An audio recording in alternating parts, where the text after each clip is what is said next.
hi, I didn't see you there. My name is Bliss Foster. Today we are learning how to imbue your fashion projects with meaning and a story. Ultimately, the reason that you are watching this video is because you yourself are likely building a brand and you want to use your brand to tell incredible stories. Or you're just a nerd for fashion storytelling, like me. I've pulled a few pieces from Maison Margiela's Spring 22 collection and will be using this group of clothes as a case study for how meaningful storytelling is done flawlessly, down to technique and fabric choices. Let's get started.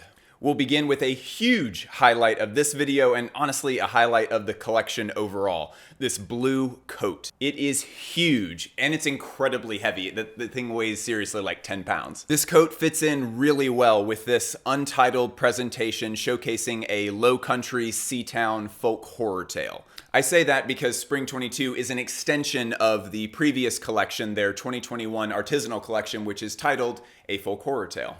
So the most striking thing that you first notice about this coat are the incredibly colorful fly fishing flies that are attached underneath this sheer outer layer. So off rip, in terms of storytelling, immediately 10 out of 10, like 100% understood the assignment. It's already really good. This is a super creative use of a fishing motif in both the finishing details and in a literal netted fabric that lines the entirety of the outside and inside of the coat. The pieces that I've selected are meant to highlight the techniques that Maison Margiela used to create the storytelling in this collection. Shown here in this net fabric is what the current creative director of Margiela, John Galliano, calls the anonymity of the lining.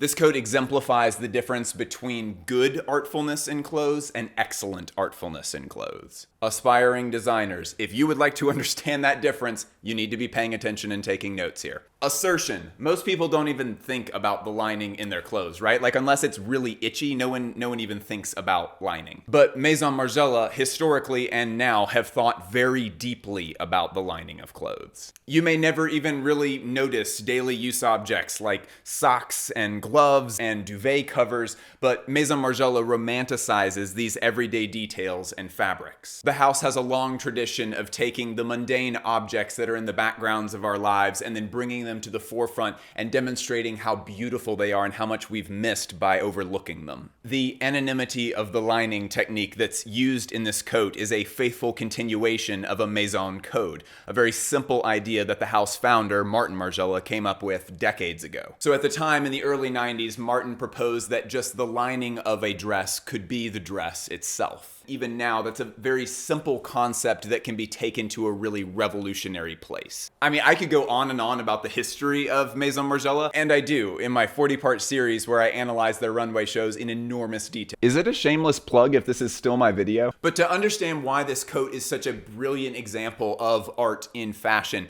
we have to acknowledge that the goal with Maison Margiela has always been to demonstrate process in the clothes themselves. I'm gonna repeat that because if I was watching, I would have missed it. The goal overall is to take the process of creating clothing, the process itself, and then to demonstrate that process in the final product. Like in fall 2001, the lining of this skirt seems to be growing out of it, like fighting the skirt for dominance. And in spring 96, the lining of one dress was photocopied onto the lining of a different dress, among countless other examples. There's a long history in the house of playing with the idea of the lining. So John Galliano codified that process for the design team, and it is now referred to universally as the anonymity of the lining. So again, showing the process is a core part of this brand's DNA, and the anonymity of the lining is a way that that core part of the DNA gets expressed. And it's really important that we understand that in order to draw us back to the lining of this coat. Linings are deeply poetic. They're something that no one else sees, but it's making direct contact with the skin of the person wearing the garment. Men's jackets and coats are usually lined, especially in the style that we're dealing with today. Linings serve the purpose of making the wearer more comfortable, and they also serve the purpose of tucking away all of the structural details of the inside of the coat. So for reference, for anybody that doesn't know, this is what a lined jacket looks like, and this is what an unlined jacket looks like. So in this coat, we notice that the lining on the outside, this netting material, it crawls into the sleeves of the coat and makes its way inside to serve as the internal functional lining of the coat. But because it is a sheer fabric, you can still see all of those internal structural details of the coat that linings are meant to obscure. So it's a lining that's still checking all of the boxes that are its normal KPIs, right? It's creating more of a visual streamlined look to the inside of the coat, but instead of obscuring the structural details, it is kind of magnifying them. It's demonstrating that the ways in which this coat was made, these are details that are worth looking at and worth paying attention to. And if we're going to dive fully into the metaphoric part of this, this whole show is about a seaside fishing town. So with this netted fabric fully covering the inside, going through the sleeves, covering the whole outside of the coat, it is like a coat has been caught in a fishing net. Like this beautiful antique coat has been retrieved from the bottom of the ocean. So we can see how this coat not only takes into account its own creation process, pushes the Maison's lining technique into the future, and also stays thematic with the collection. I love this coat so much.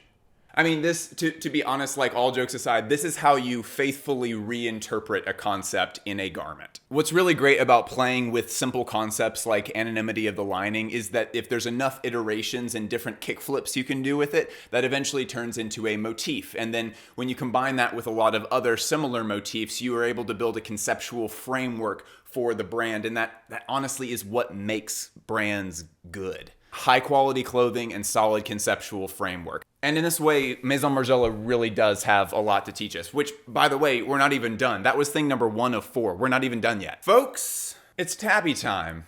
Tabbies have experienced this crazy resurgence in the last few years, which is great generally, but made me incredibly sad because I cannot wear women's sizes until they made them in men's sizes.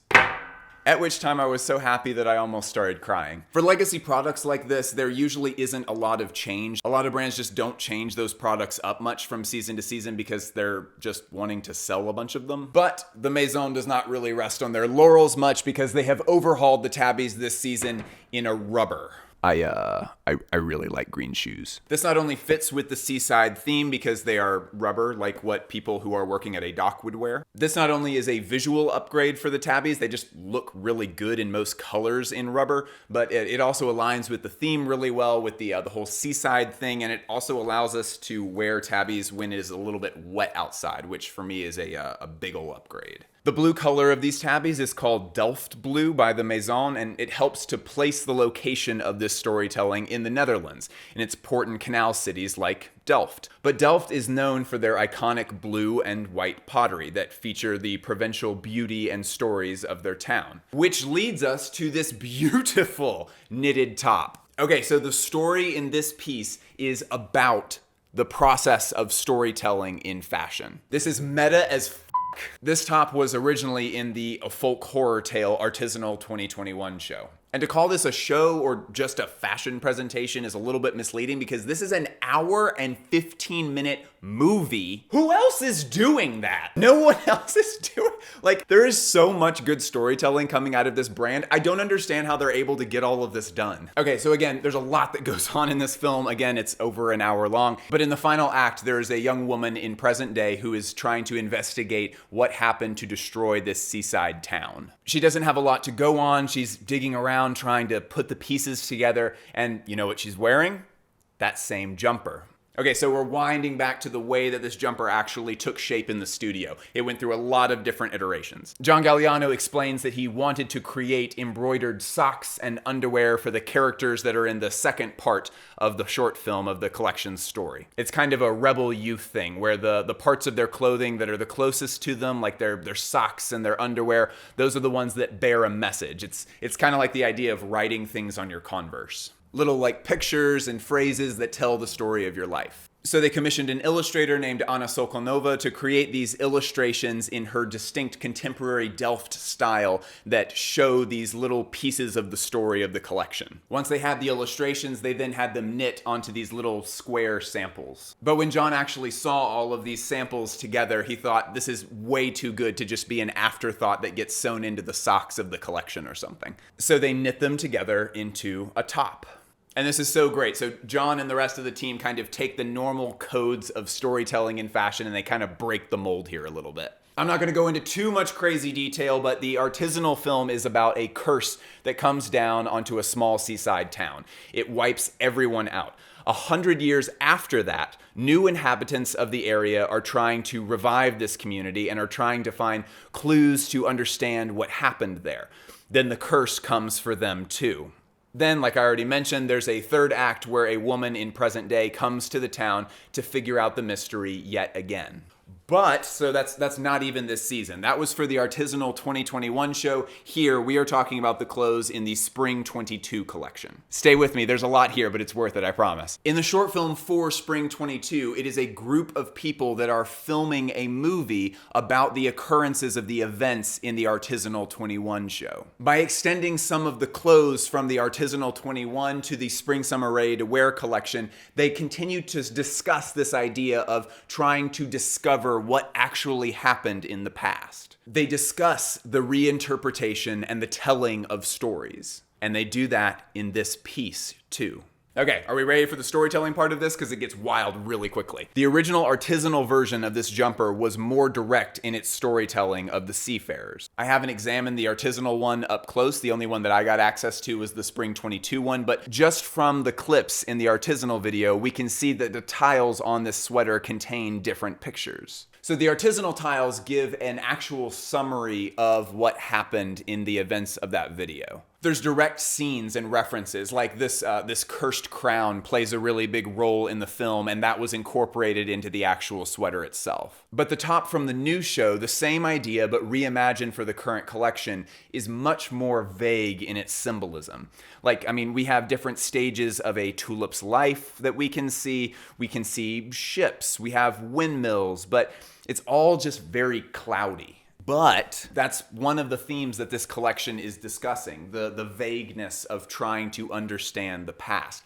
And that connects really well with the theme of Delftware as well. Those pieces are all themselves telling a story, but it's never a very direct one. You don't get a full like beginning, middle, and end character development story arc. You don't really get any of that from this stuff. It's more activating your imagination. And something to note as well is that Maison Margiela has used ceramics like this plate vest in fall 1989. This has been a long-standing motif to use earthenware in the shows. Much like the individual tiles on the spring vest, that plate vest was also broken into many different pieces. But so once you've seen the film and you've read all about the collection, these little vague images in the spring jumper, they do start to kind of take on a meaning. There's something of a story to it, but really it's just being filled in by your imagination. This kind of storytelling is unique to clothing and material culture. It's like, how do I tell the story of a person trying to piece together a story of the past but with no clues? The confusion and the filling in of details, like how do you talk about that in a garment?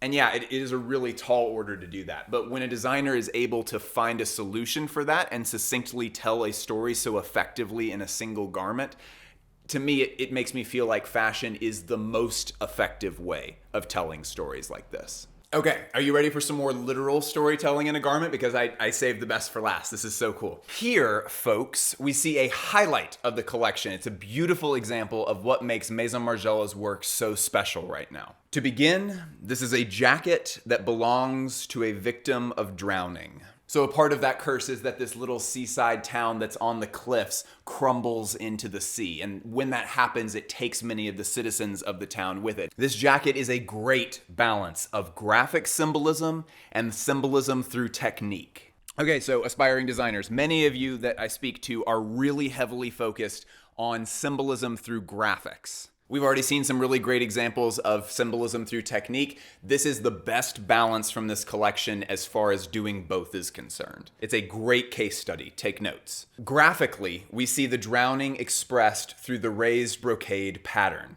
We see spider chrysanthemums, which is the flower of death. As well, we also have sea anemones. This specific genus, which I think is represented here, looks to be anemonia. These are typically found closer to the shallows in an ocean, but not on the shore itself. Usually it's between 16 to 80 feet below sea level, which, if a city was falling off of the cliffs into the ocean, that is probably the depth at which a drowned victim's body would be found. This is a beautiful pattern that is telling a very sinister story. But you'll notice that the storytelling here is not ham-fisted. It's nothing too obvious like incorporating skulls into it or something. They're telling the story in an effective way, but you could just look at this in a side glance and just think, oh, what a beautiful pattern on that brocade jacket. It's subtlety. But okay, the technique that's applied here is even crazier. This is nuts. The overall look of this jacket gives the impression of a victim of drowning with the frayed edges and the discoloration and this shrunken look that the thing has. If a drowned body is found, the clothes are almost always altered. They'll conform, shrink, stretch to the body that they're on when they're spending a lot of time underwater, especially in seawater. On top of that, the coloration will dull into a muted version of itself. The seams might even deteriorate if the body goes undiscovered for very long.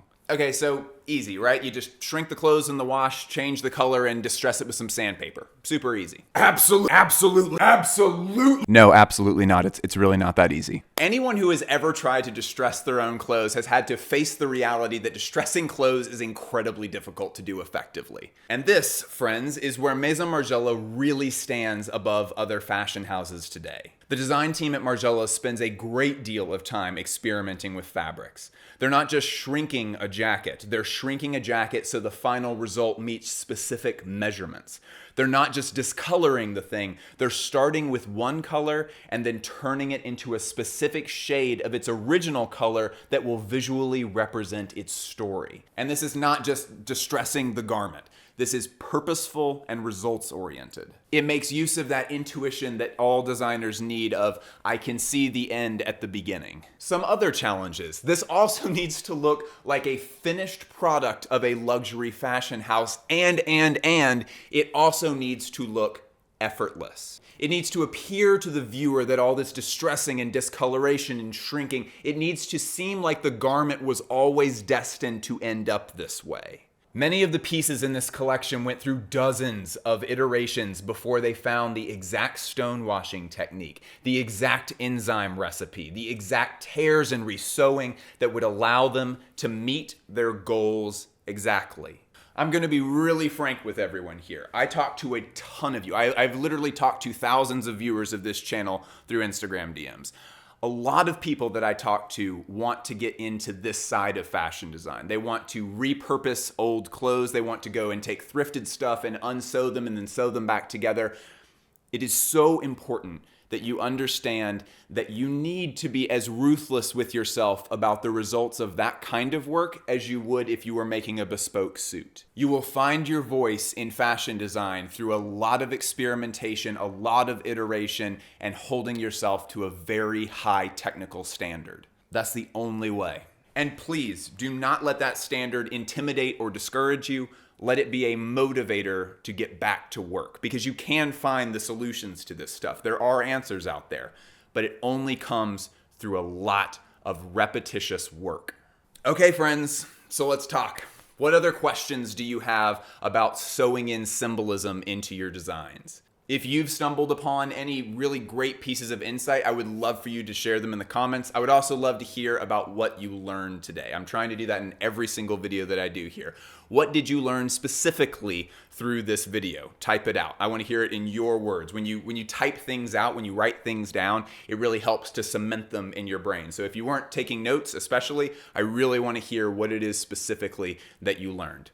Thanks so much to Maison Margiela for lending me these beautiful clothes and making this episode possible. I really admire what you and the team there do. It's wonderful. And hey, if you get any kind of value out of these videos, if you get $3 worth of value per month from watching this channel, I ask that you give the channel those $3 on Patreon. You're doing the equivalent of buying me a coffee once a month, and by doing so, you are helping to keep this channel run. YouTube thinks that this is the next video that you will enjoy. Click on it, let me know if that's true. I love you all endlessly. I'll talk to you soon. See ya. Oh wait, also, if you want to dig deeper into these collections, I included links for the Artisanal 21 video and for the new spring video in the description. Those are well worth checking out. The Maison does put a ton of effort into them. They're well worth watching.